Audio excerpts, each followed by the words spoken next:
For the Pinstripe faithful, this is when the season really begins. Game one of the American League Divisional Series, the AL's best Yankees taking on the Kansas City Royals, and Hector Beauchamp of Latino Sports gets us ready for game one from the stadium. Thank you so much for joining us, Hector. Jason, thank you for reaching out. I look forward to this conversation. It's postseason baseball. Why can't we be excited right now? Get excited, New York sports fans. I'll tell you this, if you're going to get excited, definitely get excited going into game one. The Yankees and Royals, we know they know how to light up a scoreboard. They're the top two RBI teams left in the American League. But news coming down today, Marcus Stroman and Mark Leiter Jr. have been left off the ALDS roster. So how tough of a series will this be for Yankees pitchers? Well, you heard Aaron Boone over the past couple of days coming down to the hard decision of should we take 12 pitchers or 13 pitchers for the first round of the postseason. And it looks like they went with 12. It seems Jason Dominguez will get that last roster spot when it comes to being a key piece off the bench. But when you look at the Yankees starting staff and when you look at the Kansas City Royals starting staff, there's question marks on both sides. I know Garrett Cole is the reigning 2023 AL Cy Young winner from last year, but he missed about 2 months of the season, right? Carlos Rodon is a guy who battled injuries all of last year, and he came back dealing with some injuries as well. But when you look at Carlos Rodon, he has three different sides of the season for him. His first 11 starts of the season, he went 8-2. His ERA was around 2.5, and then his next 5 starts, his ERA was ballooned to over 10. But then over his last few starts, ever since then, his ERA is around like 2.80, 2.9 in that range. So we got to see what version of Carlos Rodon we're going to get. But the key piece is going to come down to that Yankees bullpen. When you look at how the MLB scheduled out each game, you're going to have a day off in between. So it allows the Yankees to use their best arms out of their bullpen while having them ready and fresh for that second game. So it's going to come down to how Aaron Boone manages his starting rotation and his bullpen. All eyes will be on that Yankee bullpen. Of course, all eyes will also be on Aaron Judge. Come on now, he's Mr. 62, all-time leader of home runs in the American League.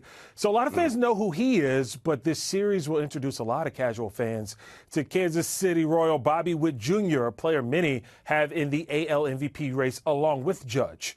What do you make of this young 22-year-old who's turning heads?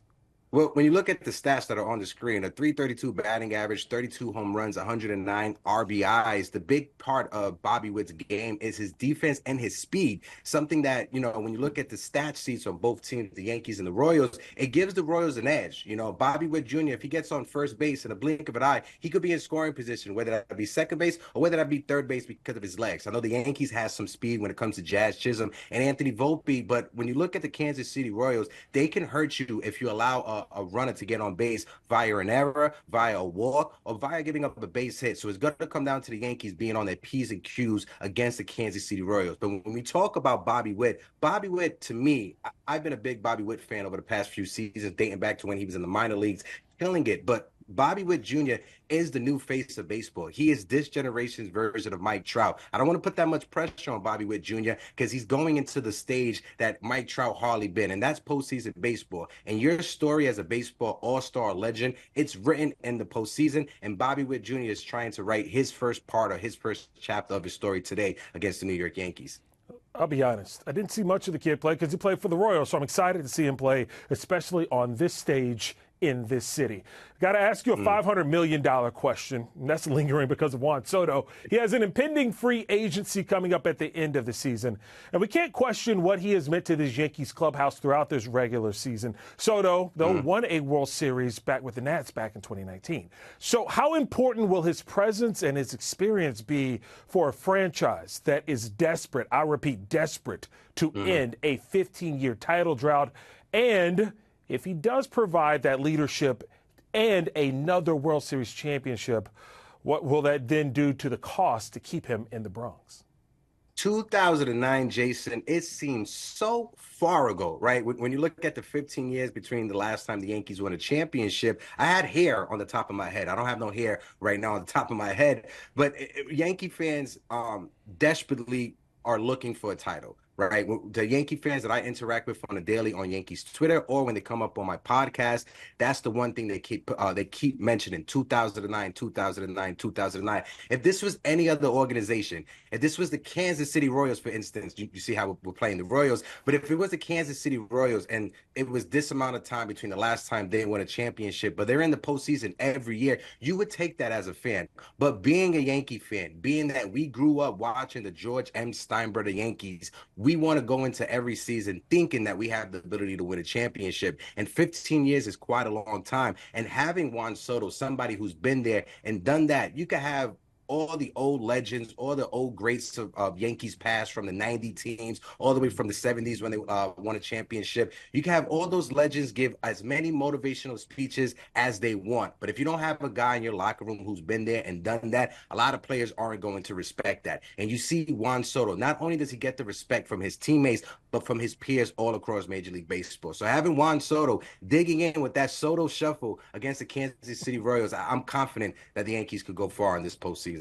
Look, Soto will also be in that MVP race for the American League. Back to Aaron Judge, though. He met with the media on Friday. Yes. And look, he's the captain of this team. He took responsibility that if they don't win at all, he should be one of the people that we question why they didn't get it done. But my question is, who else should be put on that list of those responsible for the Yankees if they succeed, but more importantly, if they fail in the pursuit of World Series number 28? In Major League Baseball, we understand that it's a real team game. You need every person in that lineup or in that roster to contribute in order to get a championship. It's not like the NBA when you could just build a team around 3 stars and go far and possibly win a championship. You need the entire team. I know nowadays in the NBA is different, but you're going to need everyone in that lineup from 1 through 9 to step up. You're going to need every starting pitcher in that rotation to step up and every bullpen guy to step up as well. Yes, Aaron Judge, he has a lot of pressure on him. I mentioned to you behind the scenes when we were talking, this is the first postseason that Aaron Judge has in his career where all the eyes aren't going to be focused on Aaron Judge. You know, all the eyes are going to be focused on Shohei Ohtani and what the Dodgers are doing with Shohei's first time in the postseason. This is the first time that Aaron Judge has someone in Juan Soto to go to war with. So now it's everyone else that's around Soto and Judge. They need to step up. Gleyber Torres needs to continue what he was doing the last month and a half of the season. Austin Wells needs to be that cleanup hitter that he was when our offense was struggling. Jazz Chisholm, probably the best trade acquisition at the trade deadline when it comes to an offensive player. He needs to step up. And what is Jazz Chisholm going to do in the Bronx? His first time with the Yankees in the postseason. I know he was with the postseason with the Marlins, but it's different when you're wearing the pinstripes and you're in the Bronx. So yes, Aaron Judge is our captain, but in order for Aaron Judge to be the best version of himself, we need everybody else in that lineup to step up. Let's be honest, it's title or bust when you play for the Pinstripes. Hector Beauchamp of Latino Sports, thank you so much for joining us and getting us set for Game 1 of the ALDS. Jason, I look forward to speaking to you again. Thank you so much, and let's go Yankees.